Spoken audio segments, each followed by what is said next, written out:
ప్రధాని నరేంద్ర మోదీ రాజ్యాంగ సవరణకు పాల్పడుతున్నారన్నారు సిపిఐ నేత వెంకటరెడ్డి. మంచిర్యాలలో మీడియాతో మాట్లాడారు. కార్పొరేట్ శక్తులకు ప్రధాని మోదీ అండగా నిలిచి దేశ సంపదను దోచుకుంటున్నారని విమర్శించారు. మణిపూర్ రాష్ట్రంలో ఇంకా మంటలు చెలరేగుతూనే ఉన్నాయన్నారు. రాష్ట్రంలో కాంగ్రెస్ ప్రభుత్వం రుణమాఫీ పూర్తి స్థాయిలో అమలు చేయాలని కోరారు. కాంగ్రెస్ పార్టీ ఎన్నికల సమయంలో ఇచ్చిన హామీలన్నింటినీ అమలు చేయాలని కోరారు. అంగన్వాడీలు, ఆశాలు, మధ్యాహ్న భోజన కార్మికుల సమస్యలు కాంగ్రెస్ ప్రభుత్వం వెంటనే పరిష్కరించాలని డిమాండ్ చేశారు.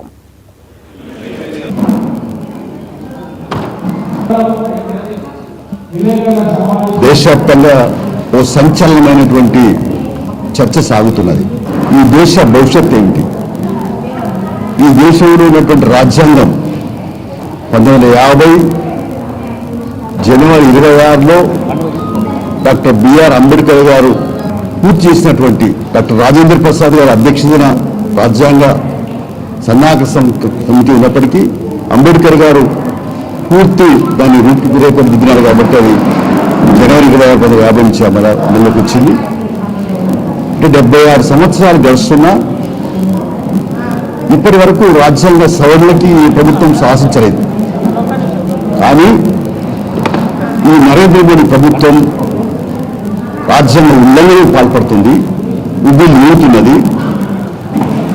ఇంకోవైపున ఆదాని, అంబానీ లాంటి కార్పొరేట్ సంస్థలను ప్రోత్సహిస్తూ అవినీతి కుంభకోణాలకు పాల్పడడానికి ప్రోత్సహిస్తున్నది.